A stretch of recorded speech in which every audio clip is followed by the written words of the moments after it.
Let's see, how do I turn your camera on? Welcome to another edition of Mass Mats and Mayhem. I am your host, the Outlaw Ellie Red. You can find me on Twitter at JustinHarvey75. You can find the entire show on Twitter at MMMShow75. Joined again by the money mark Byron Turk there. You can find him at Byron Fever. And the homeboy Casey at Lucha Gringo, also on Twitter. Yo, can you hear me? Whoa, there's like some super echo shit going on now. Echo 5000. I hear a pile of garbage. Is that an audio problem or is that Casey? That's your own fucking voice blowing back in your face, bitch. What I'm doing right now is I'm watching the latest NXT. I've already seen myself on it, which is pretty cool. Always. But Ono, Cassius Ono, and Aleister Black is about to start. And I got to tell you, this match was awesome to watch live. I might be distracted. You're such a mark for yourself. I'm eating, and it's delicious. Wes Kane and... Oh, shit! Okay, Byron's excited. They just did a close-up of me clapping and nodding towards Ono. That's like your second close-up this week, because you were all over Lucha Underground, too. Did you see yourself on Lucha a bunch of times? Yeah, well, I was in the corner with all the other lunatics by the office. Yeah, Casey got kind of buried. I mean, he was right on the office door in that episode. It's cool. I see myself on TV a lot. I don't need to. Well, you have a serious echo going there, Casey. Shit, I don't know, man. Just turn your volume down a little bit. I'll talk louder. There we go. Sweet. Oh, this is where Aleister rises up.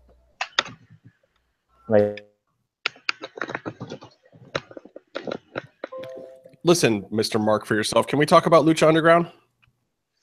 Or are you just going to talk about NXT the whole time? Commentary. Just one match. Christ. Well, let's talk about Lucha Underground for a minute, because this was the all Marty is a stalker episode, which I kind of like Marty the Creeper. They're taking it to a whole other level. I'd say it was my favorite Lucha Underground episode since the hiatus. Really? I think I liked last week's a little bit better, mostly because of the Pentagon-ness, but... Sucks Byron's not a real Pentagon fan. I love Pentagon, but what I mean by it was my favorite is that that it's not like any other wrestling show. It's a TV show that has wrestling. They had a lot of character and story development, and they were extended scenes. They weren't like, here's a quick snippet, and they had really solid transitions from one scene or one bit to the next bit. They had really awesome visuals, great lighting, like the Rabbit Tribe thing with Masquerita was awesome. Like, they really showcased what Lucha Underground does at other shows. Yeah, and I kind of like these episodes because of it. Like, so far, the Cueto Cup has been great because I feel like we're getting that real feel of Lucha Underground, and like the show is really hitting its stride. So, I mean, some people have kind of gotten out of the vibe of Lucha Underground, and I really hope if they're watching these episodes now that they're seeing that full potential again that I think a lot of people were really drawn to towards the end of the first season. I think that this is some of the best stuff that they have. And if you don't like this stuff, then shit, maybe it's not the show for you. But I'm loving these last couple episodes since the Cueto Cup has started. Wow, I give this episode a 0 out of 5, so maybe this isn't the show for me because Pentagon wasn't on this week and didn't win a match. So 0 out of 5. Well, it can't be in every week of a 4-bracket tournament. Yeah. I mean, you got to get, I'm guessing by this, he's not going to be back for another 2 weeks, right? Because you got Group C and D now, right? Well, I hope they're really happy with 3 0 out of 5 episodes in a row then. Yeah, but then, look, at least he won his first round, so you know he's going to be in the second round of Group A. Yeah. So you know you got at least a good Pentagon match coming up. You're not waiting endlessly for him to heal in, Vamp's fuck dungeon or whatever was going on. Yeah, but you also like his appearance last week wasn't just a quick like jobber match, whatever, first round, like it wasn't a quick win. Like he got to showcase, he got to have fun, everyone in the crowd, blew up for him. But he got that Dario in the office scene where he got to do some cool stuff, but also like he said something that I don't think was made as big of a deal as it really was. Which is what? He was gonna leave Ultima Lucha Tres as the Lucha Underground champion, or he's gonna break Dario's bones. Which means he's probably going to break Dario's bones, but either way, I'd be happy. Actually, I don't know. I don't know if I want to see him beat up Jefe. But I mean, so I guess I wanted to win the whole thing then, because I don't want to see him beat up Dario. Yeah, I mean, the last person who was running the temple that he tried to strong arm like that, pardon the pun, because he breaks arms. You're a terrible person. Was Katrina, and she used teleportation to, and also Mil Muertes to kind of circumnavigate that whole thing. Dario's got to have some kind of magic, right? He doesn't know how to. He has sex magic. That's it.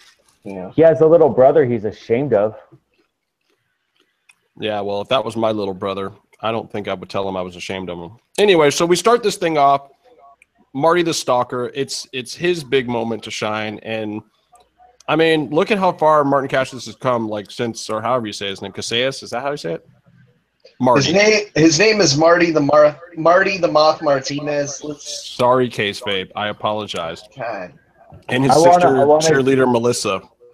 I want to give Lucha Underground props for not taking Marty into a character straight out of like Boiler Room, which I think would be a little too on the nose. Maybe. But I mean, they're certainly pushing the Silence of the Lamb creep factor here. So the first scene, we've got Melissa and who is this masked luchador? So we get it right, Casey? What? Cazadores? Who was it? Flamita? No. I'm trying to be like all the other podcasts, man. I'm trying to be like all the other podcasts and not know who the masked luchadors are. Saltador is fucking great. It means jumper. We all call him checkers, even though it's really a chess pattern because Chessman is already taken, and we already recognize that. It's a checker pattern, though. I'm talking about the masked luchador that Melissa was being very friendly with in the opening segment. Oh, is that right? I tried to block out Melissa's acting. I'm sorry. It was, Phoenix. Wow. That was a fun segment. It wasn't painful to watch or anything. I didn't think it was that bad. There is that great, Justin, you've held a camera before. I'm sure you noticed I held a camera today. There was, at the beginning of the scene, there was this really great dolly shot as Melissa walked around the car. It's like that specific angle. It's like there's a hero shot where like you kind of look up a little bit, or if you want to diminish someone, you kind of point the camera down at them and make them look smaller. This one was pretty much they put a camera and pointed it straight at Melissa's ass as she walked around.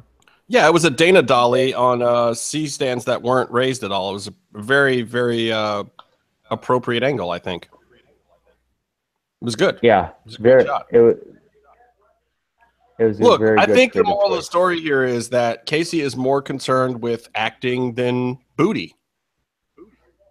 I mean, honestly, priorities are all wrong, Casey.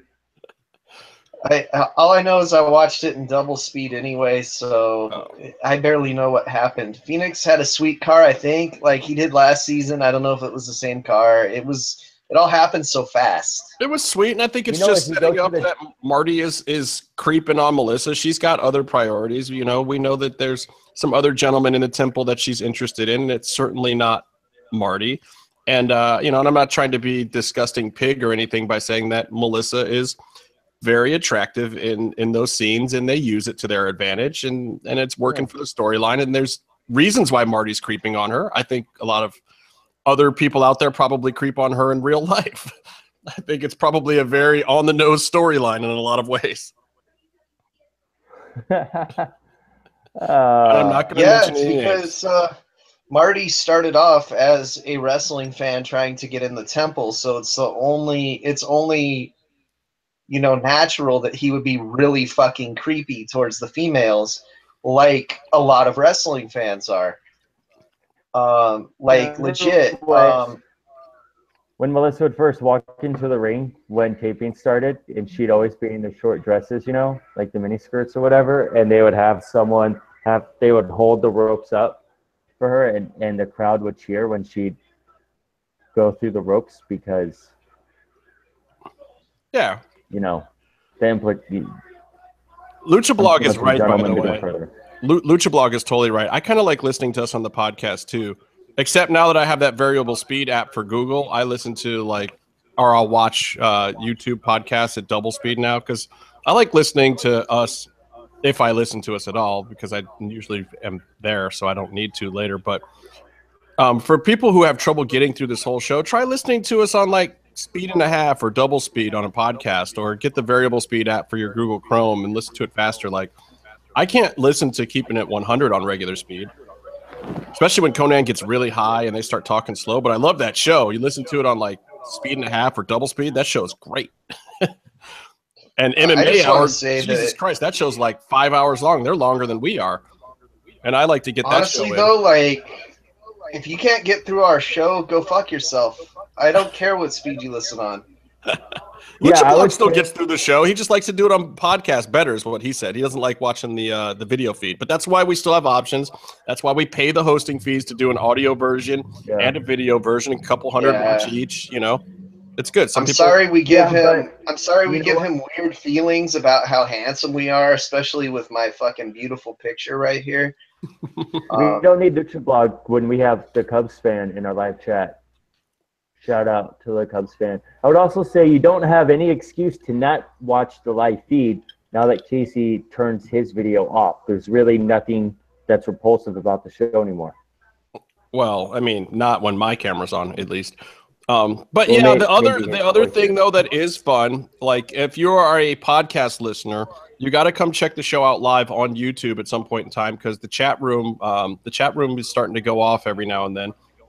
Byron is usually kind of in there moderating because I have too many apparati going here to do that. But the chat room can be fun too. So stop by the chat room if you watch the show live sometime if you're one of our podcast listeners. So anyway, moving on. Let's get into Vinny Massaro versus Cage. I was very impressed with Vinny in this match. Dude, I was more impressed fucking live. We got kind of muted the thunderous response for Vinny. Well, I think they had to downplay it because, part of the joke of him on the show is that he's a little bit of a jobber. No offense to Vinny. I think that's just part of the character, and it's also part of the appeal. And having the crowd pop as hard as we pop for Vinny sometimes was probably not appropriate.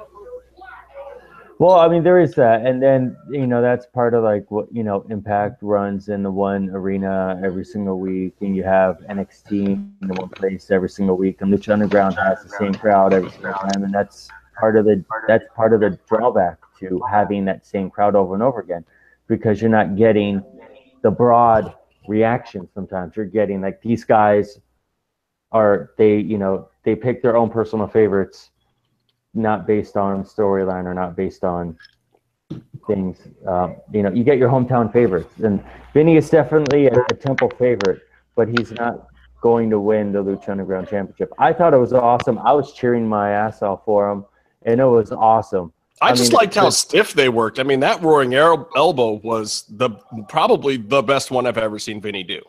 And I know he's laid it in stiff on some other guys before, but it looked like him and Cage had a nice gentleman's agreement to go pretty stiff in that match with the apron bump and that massive snoring elbow and the STO that Vinny hit.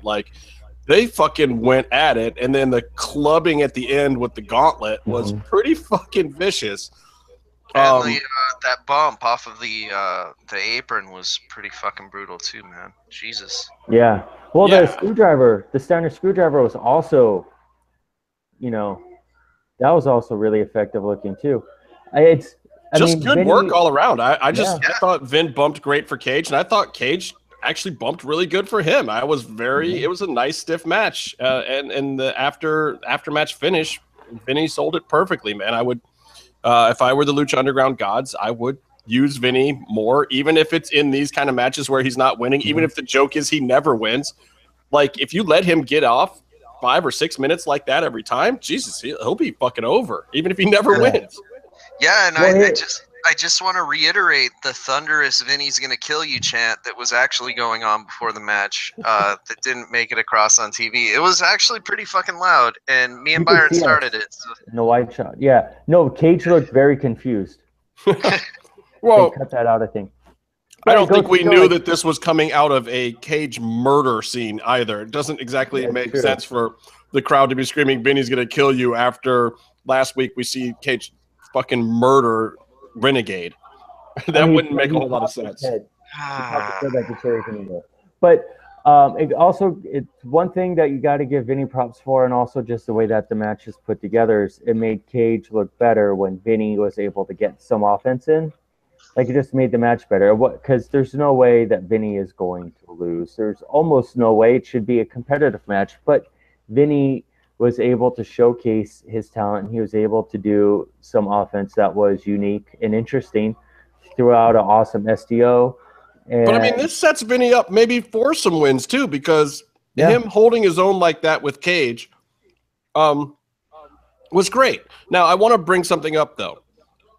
Didn't Delgado tell Cage that you're never going to be able to take this off when he put on the gauntlet? Because I'm pretty sure he had it off during the match. Well, you don't want to get disqualified. Well, is he possessed by a god or not? Is the gauntlet like stuck on it? Like, I mean, I get it. Maybe he can't wrestle with the fucking prosthetic. Is Drago's face a mask or not, Justin? It is not a mask. Well, that's not what they said in season 1. So, but we're talking revisionist history from last week? Yeah, hey, look, man, Marvel fucking retcon stuff from like a month ago. It's all right. Like, how about this? The god has not fully taken over Cage. So you're saying he's speaking metaphorically of like, you're not going to be able to take this off, like you're going to want to keep it on? Like, is that what we're saying here? We're speaking in metaphors now?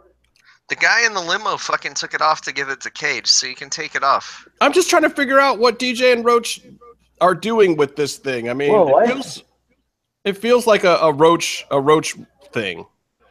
I feel like Vinny should have got the glove and punched him in the dick with the glove, and then he would have advanced in the tournament. That's really all I have to say about it.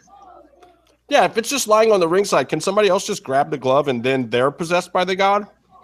Vinny? I don't know if you get to be possessed. He could have got possessed, dude. He didn't put it all the way on. He only had it in his hand, you know? Like, he didn't actually put his hand inside of it. You gotta put your hand inside it. You gotta penetrate it.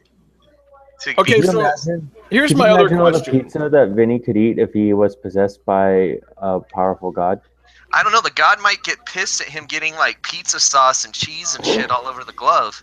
Jesus. All right, so, okay, here's my other question about this. Now, original limo guy with the cigar.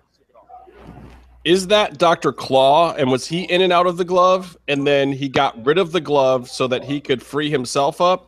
Like, do we think that the limo guy is the same guy the whole time, or are we talking about two different limo guys? I have an idea. I think that they were... God damn it, is that NXT in the background, Byron? It's loud as shit. Is it too loud? Sorry, it's Hero versus... His name is Cassius Ohno. Jesus Christ. And people get a little jacked up for that shit. I think they were talking to the god in a limo, and I think when we talk about limo guy, we're referring to the vessel. A god does not need such things as a cigar. It was clearly Arnold Schwarzenegger, but they couldn't get him to appear. So now there's no limo guy, and we're just waiting, spinning wheels. We're never going to see the limo guy. The gloves have been passed on. It doesn't matter anymore. It might as well have been fucking Sid himself. It might still have to be Okada. Sid. I heard it was Okada. No, Cody Rhodes. Cody Rhodes is tweeting about beer and cigars after his New Japan matches. Limo guy has a cigar. Can I be a dick and say that I don't give a shit about Cody Rhodes? That would be a very Cody big Rhodes. thing to say. Cody Rhodes is the next big thing since he was the last big thing. I like his brother. He's doing his thing. Just let him do his thing. Andre just asked me, what did Marvel retcon? Fucking everything, dude. God, I don't have all night. Okay, so we'll have to do a whole episode on that. So let me ask you about this week's Ray versus Johnny fight style promo with The Voice, Michael Chiavello, the big kibosh. Yes, no, maybe so. What do you think? I thought it was great. I liked it more than the last one because it showed them in their element more. But I think also I'm getting used to it. I thought it was phenomenal. Well, Chiavello also didn't do as big a read on this, and I thought it was better. And I like it for the big fight feel. And I like the fact that they're just kind of incorporating still, Taya standing there with her camera and some of their, her making her documentary and stuff, kind of cutting it in there like it was somebody on his fight team. And they use some of their footage, which happens all the time now, for real. I liked it. I mean, being an MMA fan that watches a ton of MMA, I thought it was very cool to see Lucha Underground just trying something new, like a new way of presenting a little bit of the show. And the fact that they're not just settling into the storytelling format that they've already developed, and that they're still branching out and trying new things. And that's one of the things that I really liked about it. And I'm a Chiavello fan, so I hear that, and it gives me a big fight feel every time I hear his voice doing a package. Honestly, first I thought they were rerunning the thing from last week that I didn't like. So I skipped it, and then I heard people say it was different, and I felt kind of bad, but I couldn't go back because I was at, work and stuff. But yeah, I thought it was the same segment. I'm sorry. I wasn't into it last week. Well, I thought it was pretty good this week. I'm wondering how ready Johnny Mundo is going to be for Ray when he's just beating up Ricky Mandel over and over again. You see that fucking caning or whatever he did to fucking Ricky Mundos? That was great. I popped so hard for that. Casey, that alone is the reason why you should go back and watch it. It's fucking amazing. Well, shit, I still have it on my DVR. I can do that. Dude, Ricky Mundos gets the big kibosh. That's what happened in that segment. Yeah. All right. It was a good Creeper match. Marty versus Saltador. Great match. Of course, Marty did his creepy Melissa thing at the beginning. And Stryker's comment when Saltador came in with the TV MDNA rating was solid. I popped for that. It was a weird match, though. Like Saltador doing all this creeping and sliding in and out of the ropes and stuff. It was a really cool style, but it was so different that I didn't know what to make of it at first. And then the weird looks between Marty and Melissa. But then Saltador, the super kick almost ended Marty's face for all time. Was amazing. That's probably my favorite super kick of the last few months. Though I haven't watched that many Young Bucks matches recently, so. That's funny because every indie match has a billion super kicks. Yeah, but I'm talking good ones. I mean, that one was like, it wasn't overdone. You weren't expecting it. It's not some Saltador spot. It was just like a really good, well-timed, right on the chin, nice slap of the leg. Like the whole thing was pitch perfect, and it looked like it ended Marty's face. And he was slapping his leg to wake it back up, not to make the sound. Right, that's what I meant. Completely. Totally what I meant. Casey's gonna kill me if I break kayfabe one more time tonight, I think. No, it's cool, man, because I'm about to break it really bad. No, I'm not. Why? No. Why? There's just something that I think they're doing storyline-wise that is going to piss off a lot of people, and I got to shoot on it a little bit, but I'll talk about it when we get there. Okay, so we're not there yet? So, I don't know. Did we get to creepy Marty picture thing? That's yet, no. Yeah. Yeah, I thought that was cool. We'll get there. So, Paul London, you can lead the Rabbit Tribe to Valhalla segment with Masquerita. Thoughts? Yes.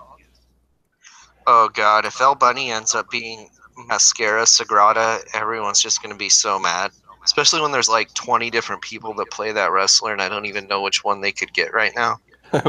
So you think it's going to be Mascara Sagrada? No, I think it's going to be Kevin Cross. I think it's going to be Kevin Cross. But, I think I've said that before. You don't think that Cross is too vicious to be part of the Rabbit Tribe at this point? I just don't see Kevin Cross wearing like bunny ears and hopping around a ring. He doesn't have to, dude. He can just symbolically be the rabbit, you know? Like, there's more than one way to be a rabbit. Like, you can be like hippity hop, or you could. Can you really see Cross doing that? He would be all like, "I'm the fucking bunny. I'm the bunny. Fuck you. I'm the bunny." I could see like 5 blood vessels just pulsating in his forehead as someone tells him, "You need to hop around the ring with bunny ears." They sold a "fuck you, I'm the bunny" shirt. I'd buy it, dude. Like, that's amazing. I don't know. Isn't Cross out in California this weekend? I think he's wrestling in California this weekend. So everybody go to Cross's Facebook and see where he's at. Yeah. That motherfucker is still turning a corner, man. He's just getting meaner and meaner every day. Like, I don't know if it's going to his head or if he's just still that pissed or whatever, but he's like, he's advertising that at whatever match he's wrestling next, he's going to fucking shoot on some shit. So watch him on social media, go to his match and find out what's going on, because it sounds like Kevin is fucking flipped his lid again and he's just shooting on shit all over the place now. Yeah. You know what? People call it being mean. No, it's just doing what needs to be done. This isn't a team fucking sport, man. Well, that's a good point. You know, he's got the kind of wind underneath his wings with AAA now, and I think he's got his solid Lucha Underground contract in place, even though we don't know what the fuck he's doing. But Kevin Cross to Bette Midler, dude. He's going to duplex you so hard. Shut up, man. Don't get me killed. I'm just saying, I think the dude, like, now that he's got a little bit of security and he likes some of the stuff that he's doing, he's just going fucking ham on everything else. I mean, I think he's got a couple of years where he's at right now, so he's just ready to fucking unleash. And if he moves up from there, great. And if not, he'll probably go make some money doing something else, or he'll go to MMA or some shit. Who knows? Let's put it this way. When you're a professional at the level of Kevin Cross, when you're an athlete of that level, and when you're a fucking monster like him, you don't have time to fuck around with bullshit. Just, you don't. Well, he's like a shark that's had with blood in the water, you know, like now that he's been beating people up on a global scale, he's only getting hungrier and hungrier for more blood, you know, and basically. Is that what it is? It's fucking bloodlust, isn't it? Yeah, it's like the meme with the shark, you know, I'm a shark, suck my dick. I don't know if that. I hate memes. I mean, it's just the dude chokeslammed popcorn out of Tejano's eyeballs. I mean, why wouldn't you keep trying to do that to people? Nothing wrong with that. He's not going to stop trying to hurt everyone that he sees until someone is able to actually stop him. I really did watch the popcorn thing on slow-mo. It's pretty fucking good. The people in the chat want to know if we think Cage cranks one out while wearing the gauntlet, and I think yes. And they actually didn't ask that. I just wanted to say it. Because they were talking about the gauntlet. Well, look, if you have machine dick, that gauntlet's not going to hurt anything. That's true. It's got to chafe. It's got to chafe. So even on machine dick? I don't know, dude. Because like you see, RoboCop, like clearly no genitals. Like he didn't have like a little pop out dick like the middle finger blade. I hope. No, when he eats baby food, RoboCop's not a fucking man or a machine. RoboCop's a bitch compared to Cage. We know that Cage has genitals though, because they have to get photoshopped out of his singlet when. Yeah. Look, you are the only one that notices that shit too. So I've seen Cage wrestle maybe 25 fucking times in person. I've never once noticed this man's mushroom tip outline. And Byron's like, every time his fucking junk's in my face, blah, blah. I'm like, well, you are the one looking at his fucking package. You know what, Byron? He wasn't Ebola, first of all. And second, I think having to Photoshop that shit is what made Yoni reevaluate his life. That's Yoni, I'm so sorry. Please come back. That's not why Yoni left. I understand. Do people out there know who Yoni is? Do we need to explain who Yoni is? No, I think it's better that we don't. Okay. That's fine. Yoni's the man, though. I got much love for Yoni. I miss Yoni. Yeah. Man, he is. All right. So, okay, this is the next segment is your segment. The Marty and Melissa Forever. creepy Silence of the Lambs underground lair, and cheerleader Mariposa. Can I call her that? Yeah, sure. She might cheerlead in the mask. Anyway, she's all up in Marty's face about how his lust for Melissa has made her weak. He's got the fucking creepy cutout photos everywhere, like half the Lucha Underground fans. And then Marty says to me, one of the creepiest things ever. Do you remember, sister, when we used to play? Yeah. And she slaps the taste out of his mouth, but I'm still like, do I want to remember when Marty used to play with his sister? I don't feel like I do. And I also don't really want to know where he's hiding that last photo of Melissa Santos. You know, this is what I wanted to talk about, because every time like it gets out that somebody tried to do an incest angle in wrestling, it gets shit on pretty bad. And everyone's like, oh, I'm glad they didn't do that because I never would have watched the fucking show again. So I am on a message board that, you know, talks about Lucha Underground a lot. And that's the sentiment again. So I really hope the show doesn't go there, because I don't care if they think it's groundbreaking or whatever. It's fucking low rent and gross. And it's just going to turn off more of the audience. Like, it's not good to do that. So like, I really hope it doesn't go there. All right, so Byron, you're feeding back, by the way, which is why I muted you. I don't know how I'm feeding back. I don't know, when me and Casey are talking, you're feeding back through your computer. Anyway, listen. Marty and Melissa, oh, crackle, crackle, pop, crackle. You got a short in your headphones somewhere, I think. How am I? Oh, I wonder if my cat chewed on this cord. He's got a short. He's got a short dick as well. Anyway, so you don't want there to be an incest angle. I have a feeling that the implication of it, there's still an echo coming from your end, Myron. I have a feeling that no matter what, they're not going to completely go there. I think this is the farthest you're going to get from them. Yeah, I hope so, because people are preemptively shitting on it right now. Like, it's not something that you might see on Twitter, but I see it on message boards. And these are people that have been watching from the beginning. I think it's implied, though. I do think they're implying it. I think DJ is implying too. I kind of like. I don't want it to go further than that, though. You know what I mean? I mean, look, we've talked about this before. Clearly, one of the writers is a little bit of a fetishist. I mean, we had the creepy wax burning fuck dungeon thing with Pentagon and Vampiro last season. We had Masquerita shit his pants in the match this week. A little poopy pants. Yeah. I mean, look, and that's okay. I think we're doing adult programming here. I mean, shit, you watched Blood Drive, Jesus Christ. Yeah, there's some they awful didn't put up things an uncensored one this week. They did not, or they did? They didn't, not yet. I'm kind of waiting for that, so I haven't seen week 2 yet.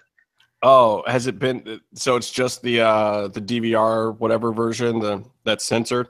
Last week I saw both, and USA actually after Raw reran the uncensored version, which I was shocked that they ran the uncensored version of Blood Drive after Raw. But I guess that was in the 11 o'clock hour, so they're like, "Fuck it." But man, there's got to be some parents pissed that kids watch that shit after Raw. Oh, Jesus Christ. Yeah, that show's like a trauma movie on TV. It's great. I mean, it might be worse than some trauma movies. Yeah. Some of it. Like maybe not sexually, but the violence and stuff and the F words, like there's probably more F-bombs in that one episode of Blood Drive than there is in a whole trauma movie. I mean, the title of the episode has fuck in it. It's called Fucking Cop. It's the fucking cop. Yeah, it's great. Yeah. And he actually is a fucking cop. It's amazing. It's great.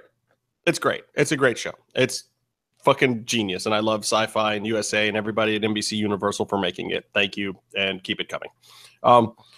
So you think this angle's bad, Byron? Are you still there? Can you hear us? Yeah, I can hear you. I unplugged my headphones. Okay, let's see if there's feedback this way. It's actually better this way, I think. I'm not hearing any echo now. Yeah, how did the headphones make it worse? Your headphones are fucked. I don't know. Well, we apologize to everyone for the technical difficulties. Because my cat chews up the cable. I might have bought an off-brand replacement. Ford. All right, so Because is Marty Billy's- fucking his Billy's sister, busy. Byron? I thought the incest thing was a little too on the nose. I think there's still a little room for interpretation. I enjoyed that it was an extended scene. Room for interpretation. Like what? Do you think they're playing But shoot the thing is, ladders? they're talking about. But maybe they're talking about what's playing gonna as in happen like if they kidnapping people. They're Or talking maybe about. they're talking about pogs, like playing pogs. They're Maybe. talking about what's going to happen if they end up fighting in the next round, and Mariposa says, "I'm going to beat you up," and then Marty says, "Remember what used to happen, whatever, when we used to You know play." what I just realized? So I wonder though if I think the door's open a little bit for maybe they used to fight or something, whatever, non-sexual. They played I don't pogs, know. which is why they want the If I was medallions, fighting, right? if I was gonna fight someone, I wouldn't say, "Remember when we used to have sex?" That when I was gonna medallion tell would them. be like the best pog slammer. Like I like Casey's theory. you fucking flip the whole stack over with one of those medallions, man. Yeah, dude. I've solved the show. I've solved the show. All right, so if Mariposa wins her match coming up against Phoenix, then Marty and Mariposa are going to have to face each other, and she seems kind of happy about that. But that's not the next match, because the next match is brilliant. It's an all-time Lucha Underground classic. Pindar versus Masquerita. Pindar versus his zipper. Well, no, I think that match And already happened 3 times. Masquerita versus his own colon. Poopy pants. Yeah, What happened there? Well, Pindar hit him so hard he shit himself. Look, man, sometimes you eat at Mariachi Loco's restaurant before you go to the ring, and sometimes stuff happens to your guts, and you know that you don't want to go in the bathrooms there. It's that you've seen that bathroom. You don't want Vinny eating pizza watching you take a shit. And, So and it's who better knows just what poop yourself in the ring? Now, and if you see a little person like Masquerita going to the bathroom and you got a slice of pizza, you're gonna eat the pizza watching him take a shit because it's hilarious. And like we can't blame Vinny for that. And that's probably why he hangs in the bathroom the whole time. He's just waiting for Masquerita to come in and pinch a loaf, and he's like, "No, dude, I'm not gonna do that. I'm gonna go out and wrestle my match, and then I'm gonna go home and take a shit." But no, that didn't work because Pindar, that fucking zipper moving sleeve stack, just Snake kicked him in the drive. guts so hard that he sprayed, I guess. And a very unfortunate time to have white pants because You zipper whatever- 11 slee stack. Sorry, Yeah. I love that. I should change the name of this episode to Zipper 11 Slee Stack. Yes, we should. And man, yeah, whatever happened to Masquerita, it looked worse than when Maria Menounos had the skid mark at her WrestleMania match. Oh, that was great though. But okay, but here's the thing. Masquerita actually had some good offense. And Yeah. again, Steve Payne shows once again. Pindar shows once again. He is the most phenomenal base. God, Casey's gonna kick me off my own show pretty soon. I just saw a GIF from this match where Masquerita's just walking by Cobra Moon, minding his own business, and then just open palm slaps her out of nowhere. I also saw someone tweet how much they liked it, and Thunder Rosa replied with the Star-Lord giving the crank up middle finger gif. So I don't think it was fun for her. But, okay, here's the thing I got to say about Miss Cobra Moon, aka Thunder Rosa. I hated the idea of her as a valet manager at first or whatever, but she is completely coming into her own with that. Barking the orders at the side, doing like the full Jimmy Hart at this point. Like, she has that shit down. She's a really good fucking manager. I don't want her to be because I think she's a great in-ring performer, but she's like killing it on the management side. Yeah. Or having a stable side, or leading this stable, Reptile Tribe, whatever you want to say. Like, I was super duper mad at it at first. I really was. And we were seeing all these matches and she was coming to ringside. I was like, that's fucking bullshit. Why isn't she just wrestling? It's great though. I'm really mad at DJ because maybe he was right here. Maybe he knew something that I didn't know. What do you guys think? Was she fitting into this role or would you rather see her back in the ring?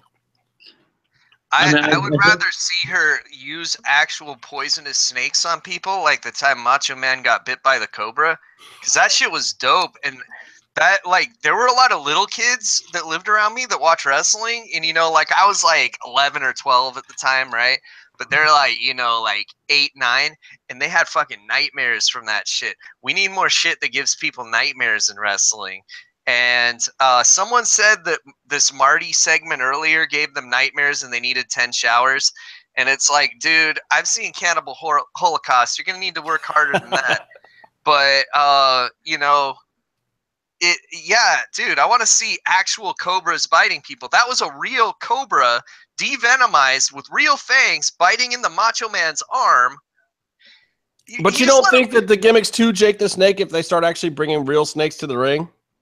No, I don't. But I also think that a lot. Not that any gimmick is sacred at this point in time. I mean, come on, everybody. Like, it's encouraged for people to steal wrestlers' gimmicks from 10 years ago now. Not even going back in time 20 or 30 years anymore. Like, dudes who are hot in the mid-late 2000s, you're supposed to steal their fucking gimmicks now. It's weird. I think with animal rights stuff, it's better we don't use actual snakes. But I want to see Cobra Moon bite someone and have the bite be poisonous. Yeah, that would be that's kind what of I hot. want. I would volunteer. Actual bite, and then the person dies, and just so people know not to fuck with Cobra Moon, because I think right now they don't know not to fuck with Cobra Moon. Because like right now they'll be like, oh, you know, I'm little Masquerita, I'm shitting my pants and slapping people, probably rubbing my hand in it first. No. If she was like biting people with poison, he wouldn't have slapped her because she would have grabbed his hand and bit his hand, and then he would have died from poison. They can have that one for free, Justin. All right, so Cobra Moon characters, sexy or not sexy? Because I saw a few comments that said that the character wasn't sexy, and I don't know if I entirely agree with that. Are they saying that because they're scared, though? Like, if they're scared and they're saying that, then it's a good thing, right? Okay. Right, like... Because she's too intimidating? Yeah, they're freaked out, man. So some guys just don't like a powerful, strong leader, a woman in leadership position, a queen, so to speak, a Khaleesi. I mean, she's got a dragon, so we have to call her a Khaleesi, right? Maybe they think that it's like Clash of the Titans and that she has like snake parts. Okay, that would not be a turn on. That would definitely be a little bit of a turn off. I'd have to agree with that. Byron, you're a pervert. I'm not a pervert. There wasn't a question there. That was just a statement. So some, yeah, like you said, some people are intimidated by that. But I mean, the thing is, does it work or does it not work? Does it need some tweaking? Like, is there like a word for furries that like snake people? Like, are they like scalies or something? I mean, the thing with Cobra Moon not wrestling is right now the storyline is focused on Drago. So Drago is the one who really wrestles, and she tries to control him. So I would imagine Drago is a better wrestler. I think that she's a great wrestler, but I don't think that she's better than Drago. Like, if that's going to be the storyline, certainly of that whole stable, even Steve Payne included, Drago's the star wrestler of the whole troupe. There's no shame in saying that.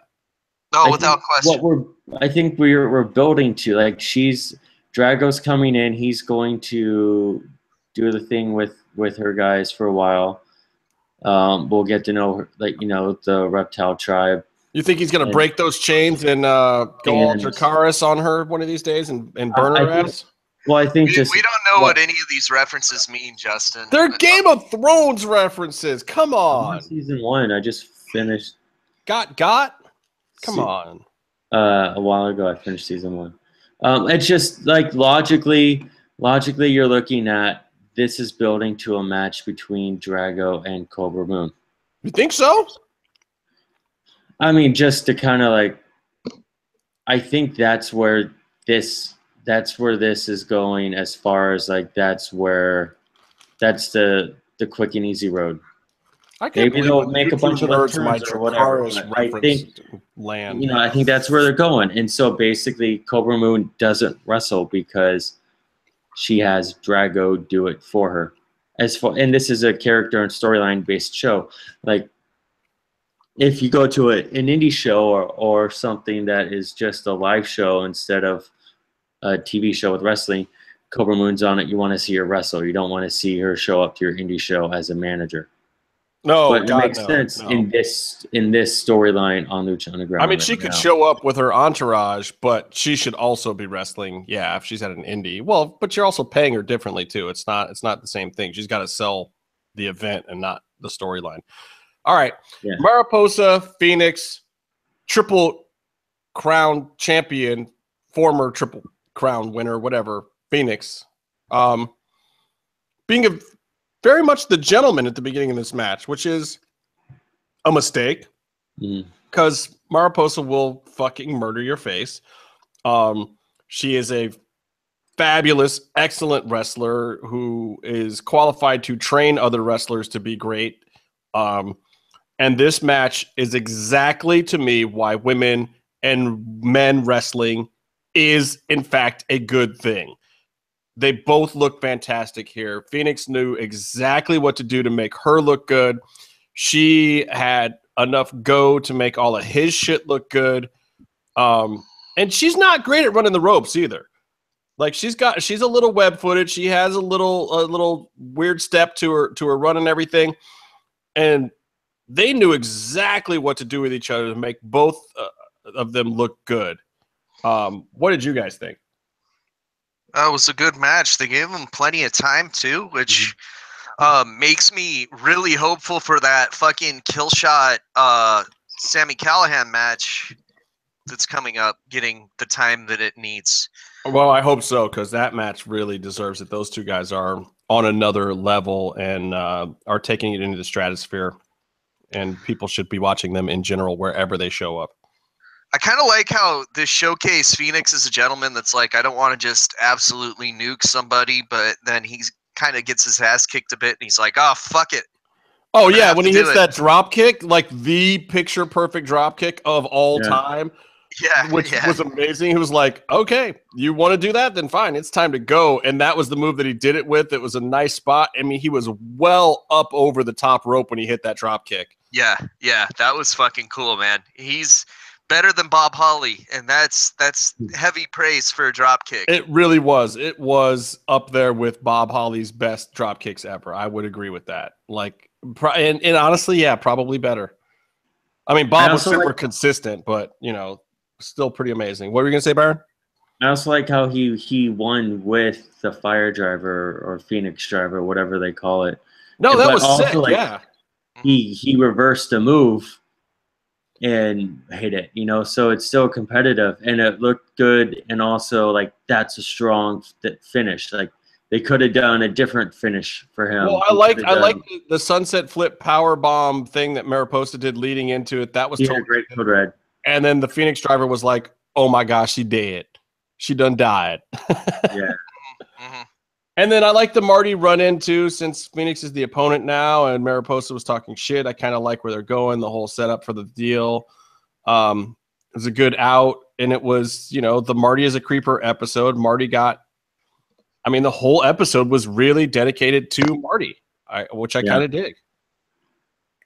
And I have no problem with it. And everybody, some other people got their time. Ray and Johnny got their time in their promo and whatnot. So all around, I thought it was a super solid, exciting, fun episode of Lucha Underground.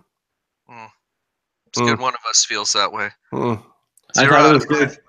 Marty's really great, and they're capitalizing on that ability of his. Wait, did you say Marty was great? Did you say episode dedicated to Marty? Because there's another Marty that's great, you guys, and we got to talk about this for a second. That's Marty Elias, referee extraordinaire. Yeah. And you know what show he's on, Justin? That'd be comes out tomorrow. GLOW Glow. He sent me a promo this week that looked really fucking badass. Well, dude, it starts tomorrow. Byron might be able to watch it right now because it's past midnight for him. Yeah, I have to wake up at 6 But hours. yeah, Glow drops tomorrow, getting incredible reviews by a lot of people that have seen it. Yeah, and go back and listen to our episode with Marty because he's got some fun little tidbits about making that show. If you, as you're hearing it, and we'll run the link to it again. It's one of our most popular episodes. Marty talks about when he was filming that and some of the stuff that was going on with it. And big props to Marty. And Marty, by the way, if you're listening, thank you very much for the Father's Day wishes. Appreciate it. Oh, that's so awesome, dude. That's cool. Yeah, Marty's solid people, man. And he sent me a couple of the links to the promos for the show too. He's really excited about it. Like, and if we had any clue what our fucking schedule was, I would have tried to have him on for a few minutes today, but I just didn't even know we were going to get to the show today. Well, whenever our next episode is, we can review some of it, like, because it's Netflix. They put the whole series up at once, so people can binge it. But we'll give our impressions of however many episodes we saw. I also quickly want to, while we're still on wrestling, hit the Fire Pro news that the game comes out on early access on Steam, $20 on July 10th. So fucking get it. If you have a PC that is within the last few years old, it should probably run it. And then we can all play it together because they said the online should be working right away for one-on-one matches so far. Oh, it's time, man. It's time. I might have to fire up the old PC. We'll see. When's it should come out on Mac too. No, that's not how things work, dude. That's not how things have ever worked, Byron. That's why I have PCs and Macs. Still, I think Mac just got the first Doom. Finally, I think that's the new Mac game that everyone's talking about. Wolfenstein 3D. Wolfenstein, not even Doom. Wolfenstein. Who doesn't want to shoot the Nazis? So before we leave wrestling altogether, because there's definitely some MMA shit I want to talk about. I do have to talk about Money in the Bank. What the ever living fuck? They really messed up. Why the fuck would you take away the opportunity for one of those women to have that camera shot? Even if you're going to have Ellsworth cheat and help her win, totally fine. Even if you're going to call it back and redo the match again so you can get the ratings out of it, also totally fine. Just don't have Ellsworth be the one to climb the ladder and pull it off the hook. That's the only part of the entire idea that they had to change. Even if he went in there, boosted her up on his shoulders to grab it, even if he fucking kicked Charlotte in the mouth or something, whatever. Everything else about the booking is fine, but having the highlight be his fucking monkey ass, slack-jawed chin motherfucker climbing the ring and being a man in the first women's Money in the Bank match sets women's wrestling back the 3 or 4 years they just spent building it up. Like, how stupid are you? And it's not about fucking gender equality. Like, look at your fucking checkbook, Vince. Who the fuck is in at least 35% of those seats? You don't piss off the people that are spending the fucking money. Women watch wrestling now. Women were interested in that match. And it's like, dude, it's not like you had fucking 205 Live, right? And have fucking Braun Strowman help someone win the 205 title. It's the same thing. It's the same fucking principle. Yeah. And they shouldn't have done it here. But, dude, I don't know how a company that I don't watch keeps pissing me off with their booking decisions. Because not only did they do that, they had fucking Baron Corbin win the other one, and then they broke up Enzo and Cass? Seriously? Yeah. All in the course of a week, man. It was funny. They broke up Enzo and Cass, and they did this whole big thing at the end of Raw. And it was like they have this tag team that is just fun. No matter what's going on, they don't even have to win matches. No, it makes people happy and sells merch even if they lose all the fucking time. And what they did was they broke it up in a way that both the guys looked really bad. And I mean, it's like Cass is like a 7 foot tall dude, and you think that, oh, this guy should be champ, but he's just not ready. He's not even ready to be like IC champ or whatever. Like, they should have kept them together longer. Yeah, they should have. You know what I liked? I liked the Mike Bennett and Maria Canales appearance at the pay-per-view, and I think they got more Who chants than a New Day spot. It was hilarious. Like, nobody cared. Nobody knew who the fuck they were anymore. It's like, dude, Impact is not over with the WWE crowd. Everyone's like, who? Well, I Yeah, mean, why like- would they? Yeah, it's funny though, because everyone marked out for AJ Styles, but he was in New Japan being awesome. You know what I mean? Like, And honestly, look, Maria and Mike were some of the best regular wrestling shit, I would say, outside of the Weird Hardy shit. They were some of the best thing in TNA Impact last year, pre-Owl. but wait, weren't they in New Japan the same time as AJ Styles too? Though, Yeah. like, Yeah.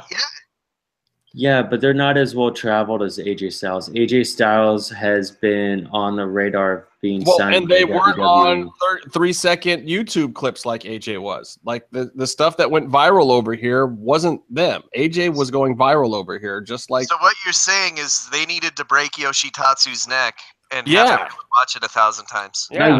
I wish someone would break his neck again. Jesus Christ! Gee, wow, you're a mean son of a bitch. I just want him to Yes. announce again. I also, I believe it or not, I liked Lana's debut. I just didn't like the finish of that match because, Carmella, after she won her Money in the Bank, came out and distracted. And it's like, it's stupid to me because Lana should have just had a credible showing. She didn't need the win. All people wanted to do was see that she could actually wrestle. She could run the ropes a little bit, that she knew a little bit of what she was doing.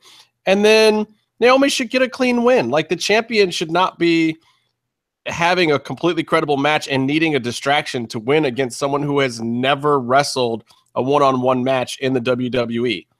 Like, that shouldn't even be a thing. Like, just make Lana look credible. Like, okay, now we know she can wrestle. Great. She was on pay-per-view. It's awesome. You can tease it all week long. Like, we didn't, the run-in was stupid. I don't know. Orton and Mahal, boo. Decent match, but like, Orton's just got no heat right now. But whatever. I just wish me luck, because I'm going to Raw in LA on Monday. I'll finally be back in Los Angeles. Oh, I'm for going real? to Raw. Yeah. See if they'll shoot crowd shots of you like they do at NXT of me. Oh, all the time. no. I'm sitting in the premium box level. There's no shots of me. I'm going to relax. They bring food to me. I'm going there to enjoy myself, not to do work. I'll do work at a Lucha Underground show. I'll work for them because they have a product that I care about. I'm going to WWE to just kind of sit back and watch the spectacle and see what the fuck happens. Brock will probably be there, but like, half the guys I even want to see are on SmackDown now. Even though Raw is a better show, like, the talent themselves, I'm not really interested in. I'd rather go see Shinsuke and KO and, that lineup over there. Except for the tag division. The tag division on SmackDown makes me want to kill myself in 5 various ways at the same time. They're not doing well with that. No, and I don't even like the new Usos gimmick, but there's something about it just isn't landing. I love the Usos, but Nothing they're over there is not landing sums right up. Fuck you, dude. The I fucking hate the Usos. Always have. I love what they're doing now. I think it's it suits them. Okay, so let's move on from wrestling. Let's talk about a little MMA real quick.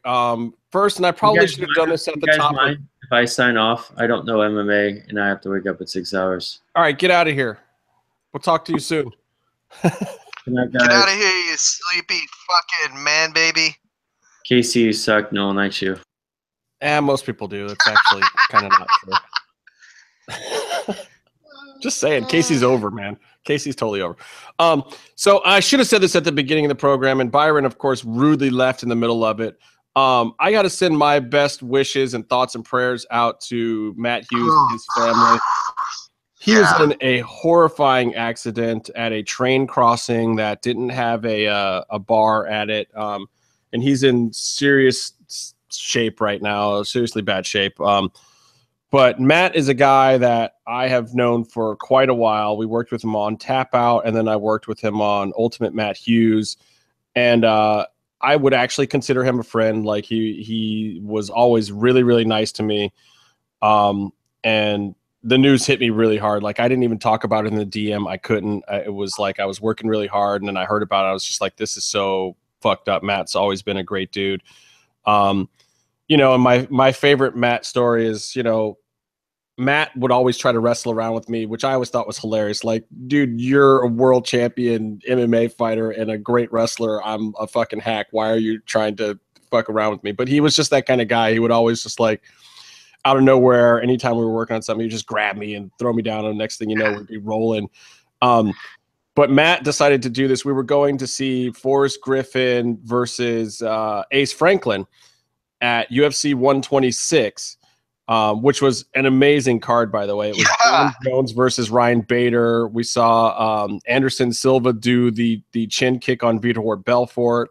It was Cowboy Cerrone's debut in the UFC, and he was really awesome to me that day too. Even after his fight, like I sat with him and Leonard Garcia for a few minutes. They were really awesome. But so this is a huge event, and for me, the day before, we went to the weigh-ins, and I got to meet Anderson Silva and John Jones and all these dudes, and it was really fucking awesome. We're at the weigh-ins backstage where they already had the octagon set up, and then on the other side of the wall is where they did the weigh-ins back then before 20,000 people used to come to them. There was maybe 2,000 or 3,000 people at this one. So then after that, we're doing some promo shooting for Matt's thing, and I'm standing in the octagon before UFC 126 with Matt Hughes, and Matt does his fucking thing. He trips me, and here we are. We're fucking grappling in the octagon. The octagon. You know, I'm looking up at Mask's name and everything, and I'm just like, this is fucking insane. And I'm trying so hard to keep Matt from rolling me, which I actually did. I posted up enough that he actually couldn't roll me over, and he was kind of pissed. But I was wearing gear from filming, and I cut my thumb, and I cut it good. Like, it was gushing blood. And all of a sudden, I'm like squirting blood all over the octagon just from me and Matt Hughes fucking around before UFC 126. Dana White comes in, starts bitching Matt out, like, what the fuck? Why is there fucking blood in the octagon? This is fucked up. Machida's coming in here to do a promo soon, and there's already fucking blood in the octagon. Matt, what the fuck are you doing? Like, White lights up Matt Hughes, and I'm like, oh my God, my whole career is over. This is the end of my life and whatnot. And then Matt was like, oh, fuck you, whatever. We're just messing around. We're having some fun. And it was totally fine after that. And Dana was like, fine, whatever. Just, you know, do your thing. I got to go over here and do this interview. And sure enough, Machida came in later and did a promo because I think he was still champ at the time because Bader Jones was like to see who was going to be the #1 contender. And it was when UFC 126 started. If you go back and watch it on pay-per-view, for the very first prelim, there is already blood in the ring, in the octagon, and it's actually mine from fucking around with Matt Hughes the day before after the weigh-ins. So Matt was great. Like I was standing next to him when he got the call from BJ Penn about you know, after they had fought, BJ had asked Matt to come train with them. Like was literally there standing next to him watching BJ and Matt become friends. Just those kind of moments, so weird. So like my heart goes out to the family and everything they're dealing with, and it's just a fucking tragic, fucked up situation because Matt Hughes is definitely one of the great ones. God damn, man. Yeah. Has he woken up yet? Like, is there any updates? Honestly, I don't know. I know that they had moved him to some other treatment center, and I've kind of not been reading the news because it kind of hits home hard. Like I don't even want to see all the news until it says, yeah, Matt's fine. He's great. I mean, in just weeks ago, he was talking about maybe doing a comeback fight in Bellator. You know? Shit. You know, now that his UFC thing is done and like he kind of got ousted from his UFC talent, whatever position that he had, he was actually talking about coming back and fighting, you know, and really seriously thinking about it and training again. And Matt's a guy who gets up and he'll chop 5 cords of wood every morning with an axe himself out on the farm. I mean, he's still a farm boy. He still does that shit. And he's still in great shape. So yeah, I don't know. I mean, I'll check some updates and whatnot, but I just hope that he does pull through the whole thing and that, you know, everything comes out okay. But it was a pretty tragic accident. Yeah. Bellator's this weekend. Well, I guess let me finish with the UFC by saying Holly Holmes, head kick, Betch Kohea, awesome. God damn it. I had that pick too. I actually called that. I got that one right on the show last time we did it, right? Yeah, I think I got all of my picks wrong last time. Yeah, I did much better this week. Even though I didn't even get to fully watch the fights, I had it on in the background, and I worked that day, and it was on at like 5 a.m. So I put it on the background when I got home later that night. But I didn't really pay a lot of attention to it, other than to see that my picks did pretty good. Yeah, I woke up and I'm like, I missed it. Holy shit! I already saw results. Yeah, I mean, it was spoiled for me at work. On the way to work that day, it was actually already spoiled for me. But anyway, look, it was a great head kick knockout. I'm glad that Holly is back on the horse. I never really was a fan of Betch Kohea, as mean and tough as she is. She's just not my style of fighter that I like.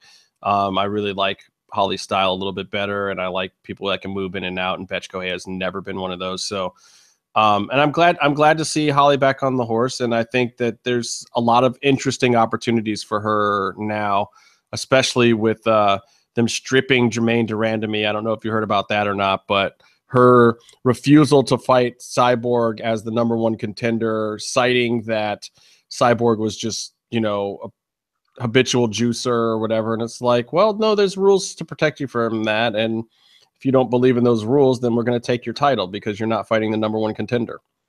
So I don't know. She's kind of in the Mark Hunt category now, but at the same time, not so much, because Mark Hunt, regardless of his complaints and his lawsuit or whatever, never fucking ducked any of those guys. No. She's flat out ducking Cyborg at 145, a belt that was pretty much created for Cyborg. And it's like, look, if you're going to be in 145, the division was created for Cyborg. She's the one person you really don't get to duck. Like, it was her division. Whether you think she's juicing or not, like, you come into UFC and you're fighting 145 and you have that belt, there's no fucking way you get out of fighting Chris Cyborg. That's not one of the options. Man, at least they didn't kill her whole division. They were threatening Mighty Mouse with. So. Well, dude, Mighty Mouse is just in a fucking awful predicament. And so is Jermaine Durandamy, because this is the fastest they've stripped anyone in a long, long time, since back in the days when dudes would win UFC belts, not be under contract, and leave and go fight somewhere else. Those were the only people that were getting stripped this fast. I mean, you look at guys who have held up divisions for whole years and tried to pick money fights and this, that, and the other thing. The problem is there are no other fights for Jermaine Durandamy. That's it. That's a division of like 4 people. So, she has to. But now you got Megan Anderson versus Cyborg for the belts, and that's great, since Megan took Cyborg's belt that she vacated in Invicta. So you basically have the 2 women who are currently Invicta 145 champions fighting for the UFC 145 championship. Cyborg never lost it, and Megan currently has it. So that's a great fight. Let them duke it out, take the belt, and if Jermaine Durandamy wants to stop pissing and moaning, then she can come back and fight whoever's got it after that fight. So we'll see. The big fight news this weekend is not UFC, though. UFC does have a fight, but it's not the big one. The big pay-per-view this weekend is Bellator. It's a pay-per-view. You got Goldie back on commentary. You've got Mauro Ranallo on commentary. This is amazing alone. And then you've got Meathead Mitrione fighting Fedor Emelianenko. Great fight that could headline a pay-per-view itself. But over that, you've got Chael Sonnen versus Wanderlei Silva, the fight that people have been waiting for since Ultimate Fighter Brazil 2 or whatever the fuck that was. That never fucking happened. I'm looking forward to it. I'm actually going to buy a Bellator pay-per-view this week, and I can't even believe I'm saying that. God damn, those are strong words, Justin. I'm actually buying a Bellator pay-per-view. And I'm going to watch the prelims, too, just to see how Goldie does in this new environment. Honestly, I'm watching the prelims to see how many times Goldie says Octagon or Joe. Oh. I mean, dude, it's going to be a drinking game, I think. Like, anytime Goldie says Octagon instead of Bellator Cage, like, I think people should have to chug a whole beer. It's like that time Mean Gene said, "Welcome back to Monday Night Raw" instead of "Welcome back to Monday Nitro." Yeah, exactly. I mean, do you know how hard that's going to be for Goldie at this point? How long did he say that shit? 15 years or something? Yeah. And he's calling something that's almost exactly the same, just like Mean Gene. It's like, oh, all the same guys are here. Like, all, you know, how do you not do it? But Goldie did have a good point in that, you know, as much as he's going someplace different, he's also coming back home because he's coming back to Spike, where he really started to make his bones doing Ultimate Fighter finales and stuff like that. And where people really, you know, him and Bruce Buffer, people always thought they were kind of a joke back then. But after the first Ultimate Fighter finale, it was like Bruce Buffer all of a sudden became as good as Michael Buffer. And all of a sudden, Goldie was the voice of MMA, you know, and Joe Rogan too is like, you know, so it is a little bit of a homecoming for him. I'm kind of excited. I'm also very excited that Mauro Ranallo is calling not only Bellator now, but he's getting the Mayweather-McGregor fight. That's amazing. Really happy for those guys. Now, if we can just find a home for Chevello, everything will be great. And John Gooden, who's my other, he's on the British announce team, but he's getting more UFC calls too. He's a fucking great announcer. I don't know, Justin. I feel like something's missing from this podcast, but it's something we could do in like 2 seconds. Face Off? Yes. Yes. It was a very entertaining episode, and I will say I didn't take very good notes on it this week, but no, I was into it when I was watching it, and I don't remember a whole lot. Damn. I should have taken notes. So, well, let's explain the challenge at least. It was basically insects, but you had to do a queen, a drone, and a worker, right? Yeah. So 3 makeups, you know, ethereal effects versus what are they? The 6-6 or whatever? It's the worst name ever. But there's 5 of them. Well, yeah, now they still have 6 in their title. Wait, I have last week's notes here, so maybe I can find out what they were fucking called. This is the worst name ever, too. Team Ethereal Effects. Oh, Twisted 6 Effects. Twisted 6, yeah. So bad. So fucking awful bad. Like ethereal, I understand. I do gotta say though, we did see some people really, really shine this week because ethereal kicked ass on this challenge. For the most part. Yeah. Well, the judges had stuff to shit on for both teams here. Yeah. So, but the color scheme for ethereal was they were the ones that went with the all yellow, right? No, that was the other guys. That was Twisted 6 or whatever. Ethereal had Faina use her color theory shit to unify the whole thing with like reds and tans and blacks, and it looked really good. Yeah, Faina definitely turned it out this week, and she was the top look this week too because of it, right? Because she didn't even just make one good thing; she made her whole team look good. Something which I think these guys are missing out on. Like if you want to win this show this season with the divide and conquer principle or whatever they're using, I think it's going to be the people who don't just shine on their own, but figure out how to make the people around them look good too. Like they're looking for team leaders this year. Yeah, another team had wasps, and they went bright ass yellow with very little black, breaking it up. And yellow, and you could have worked some browns in there and still look like a wasp. You know, right? But now, hold on. Their team was also the one though that was Susan and Nelson did the fucking the drag queen bee, right?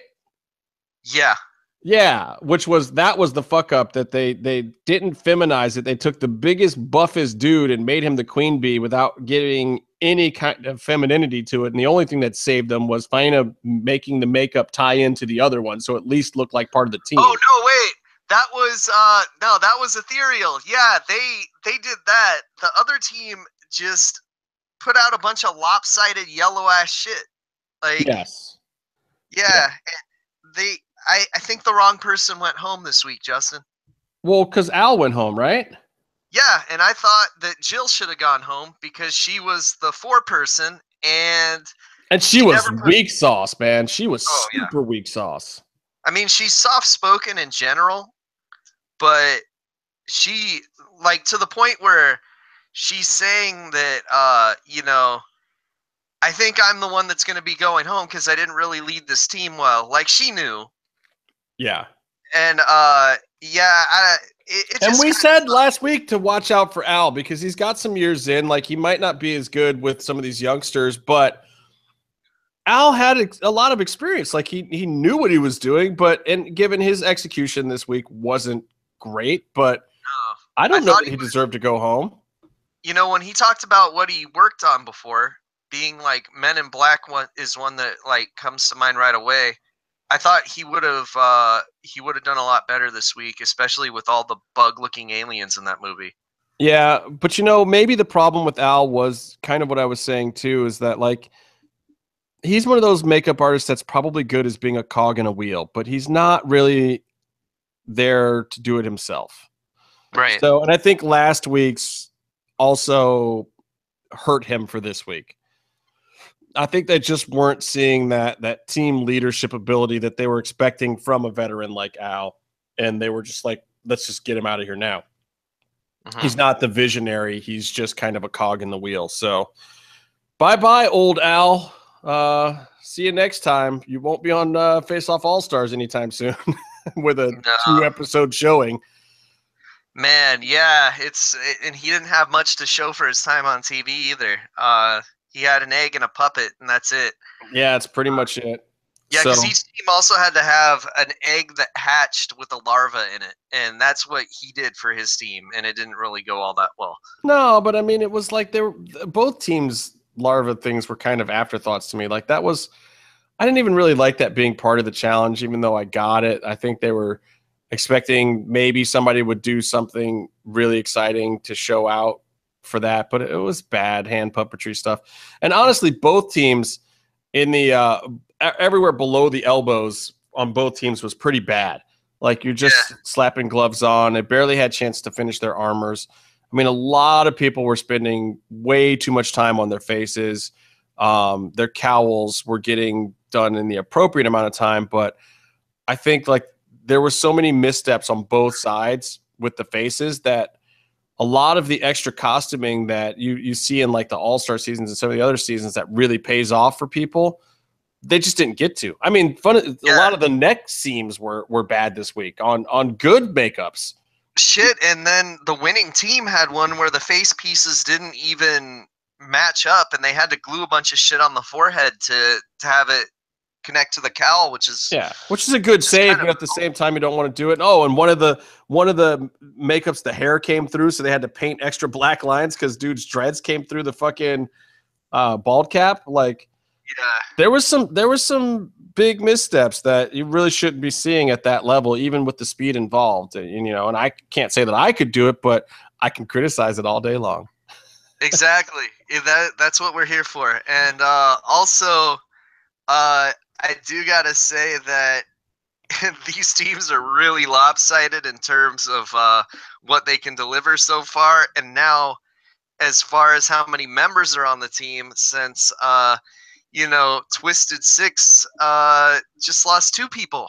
Yeah, but this is going to be a Survivor thing. This is drop your buffs week. They're going to have to mix the teams up. I think being a reality producer myself, there's no way you let that 6-on-4 carnage happen. Because I think it as much as it might be interesting to see the team just get decimated, I just don't think that team can be exciting enough, even in fucking up with 4 people and being that bad at this point. I think they have to mix it up, at least move one member over from the other team and even the number out at 5. I don't think they can let it go another week. We'll see. They should just be like, if you're nice and go to the other team, we'll give you immunity this week. That's what they should do. But how do they even do that? Because, I mean, it's such a manpower-based thing. It's like they were already at a disadvantage being 5-6 and obviously less talented than some of the talents in the other team. I just don't know that they could make interesting TV going into it another week. It would be so lopsided, and just time-wise, they'd either have to change the challenges to level it out time-wise for the team that has 4, or they're just fucked. Right. But then the other team who has 6, they're going to have so much more time to perfect their thing if they do it as a challenge that is built for 4 people. Like, I don't see it working. And maybe that's one of the reasons why they haven't done the setup like this in the past. But they're going to have to figure that out because it's drop your buffs time like on Survivor. They're going to have to even out the teams. They're just going to have to, or the challenges don't work. So we'll see. They could have worked it a little bit, but you know. I think there's already a preview up on the Sci-Fi Channel. Oh yeah, I don't watch those though, man. I don't, because they just completely manufactured the Westmore moments. Oh, dude, and I gotta say, man, Jillian pissed me off this week. Why? Because when she got advice from Mr. Westmore, and then she did her little like confessional interview, she called him Michael Westmore. She didn't call him Mr. Westmore. Show some fucking respect. Yeah. Jesus. Yeah, that's funny. You're a funny guy. Show some respect. He's Mr. Westmore. I didn't know his first fucking name for like 3 seasons, man. Well, who's that on? But like everyone that talked about him is like Mr. Westmore, and then like even Mackenzie is like, "This is my dad, Mr. Westmore." I swear she's probably done that. I'm starting to like her more and more all the time. By the way. Yeah, she's a lot better now than she was in the original seasons, but so is like the whole show. So I don't think it was something on her. I think it's just kind of the way they did things. Yeah. Wow, there's a whole lot of action in the chat room. I was just kind of going back and looking at it because Byron's not here, and I promise you I won't get to any of your questions because guess what, guys? We're fucking done for tonight. Yeah, so later, guys. Whoever's still there, Andre. I think.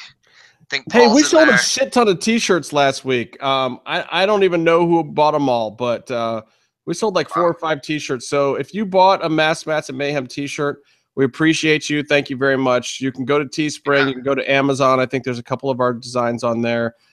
Just search Mass Mats and Mayhem T-shirt or MMM Show T-shirt. And if you don't want to buy one, you could go to hell.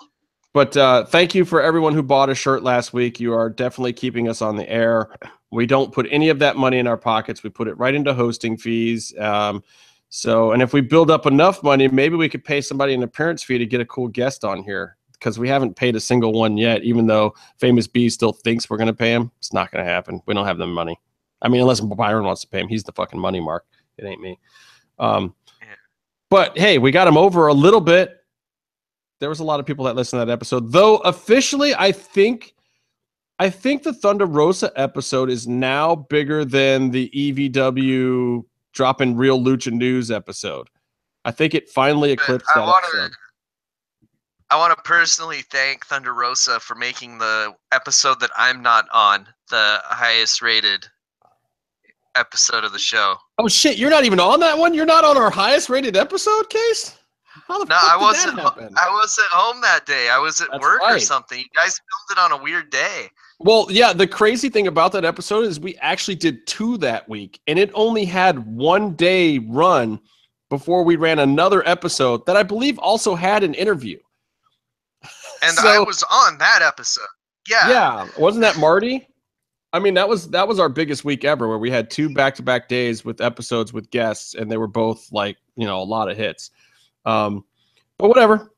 We can't have guests all the time, but I've got a couple more in the works, and after I get back to LA, maybe once we're on a regular schedule, or I can accommodate some other people's schedules, I'll do that, because man, I've been working 13, 14-hour days finishing up this show for Discovery Channel, and it's going to be awesome. Saw some footage. Everyone's liking it. Can't wait for you guys to see it.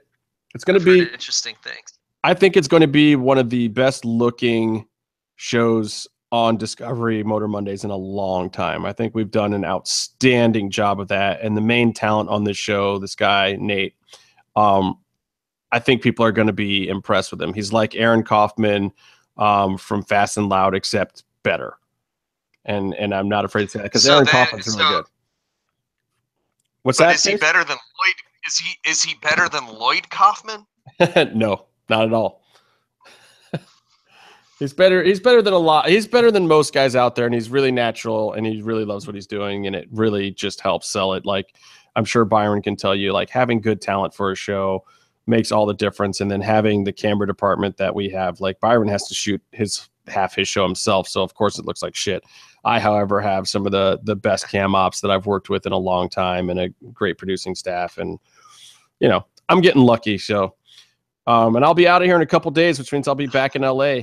And we'll do some more MMM show at some regular times. So I'm out of here for the Lucha Gringo, for at Byron Fever, who you can find on Venmo and send him money to be our money mark. I'm the Outlaw LA Red. And until next time, stay calm and stay in the mix.